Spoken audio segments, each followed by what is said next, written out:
si vous voulez, un contact, tu vois, fort avec cet être qui est invisible, tu vois, qui est invisible. Alors, mais qui est présent. Alors que vous savez que beaucoup de gens, bon, j'ai un ami, même à Trinité, qui est à Trinité, tu vois, et qui me dit, oh, on va pas ni un Dieu ni un diable. Bon.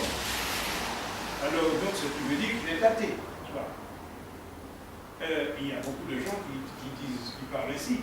Mais il nous est dit que nul ne peut sans violenter sa nature propre, nier Dieu, car l'intuition de son existence fait partie de notre constitution naturelle.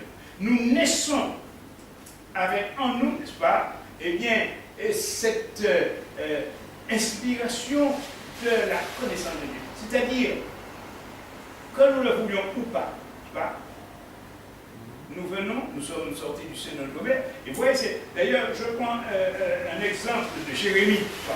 Jérémie qui est un enfant et qui dit, Seigneur éternel, je suis un enfant. Et qu'est-ce que lui dit? Ne dis pas, je suis un enfant, car avant que je t'eusse formé dans le sein de ta mère, je te connaissais. Et je t'avais choisi pour être prophète des nations. Avant que je t'eusse formé dans le sein de ta mère, je te connaissais. Vous voyez? Et nous savons, comme on dit, n'est-ce pas, pour Dieu, il n'y a pas de passé et de futur. Pour Dieu, Dieu est dans un éternel présent. C'est pourquoi que Dieu voit toutes choses, il connaît toutes choses. Il sait toutes choses, par excellence. Bien sûr, ce que je dis là, c'est en parole. Mais néanmoins, si l'on est convaincu effectivement que Dieu est Dieu et que Dieu existe, bah, bien que je le dise que nous ne voulions pas, il est, hein? Parce que il aurait fallu que nous posions des questions.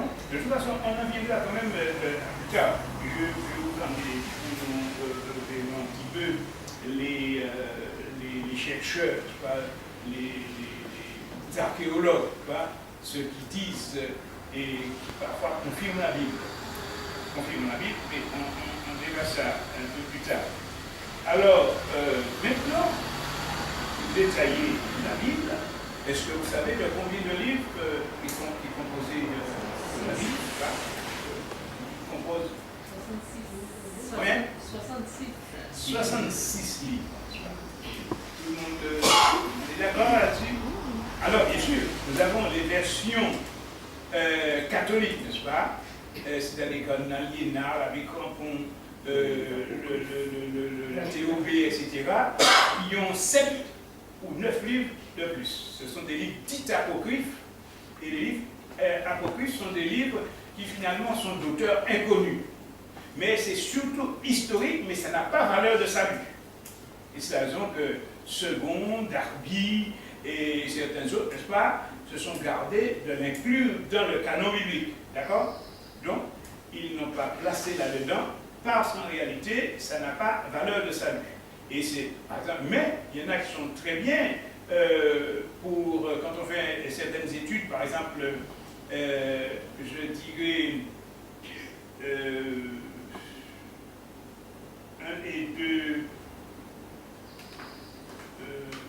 Siracide, le livre de Siracide, le livre de Siracide, qui est donc appelé,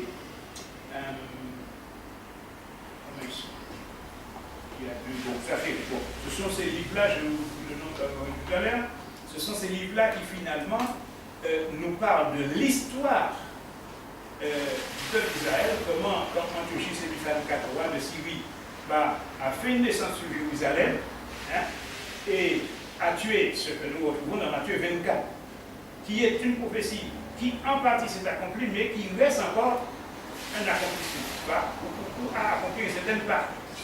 Mais quand il est dit, en fait, que Jérusalem serait détruite, eh bien, c'est donc par Antiochus Épiphanes IV qui était dit, malheur à vous que ça n'arrive pas un jour en hiver ou un jour de sabbat.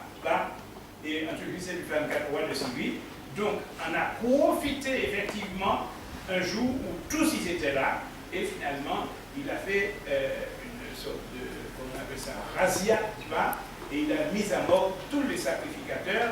Et c'est là qu'il est parlé de Daniel 8, il fit tomber une partie des étoiles de Dieu. D'accord? Mais, vous savez, quand on parle d'étoiles de Dieu, généralement, ce sont les anges. Hein, d'accord? Vous savez ça tous, pas que les étoiles représentent les anges. Mais sur terre, ce sont ceux qui sont les sacrificateurs qui font le service de l'autel de Dieu. Donc, ils ont été comparés aux anges, à des étoiles, et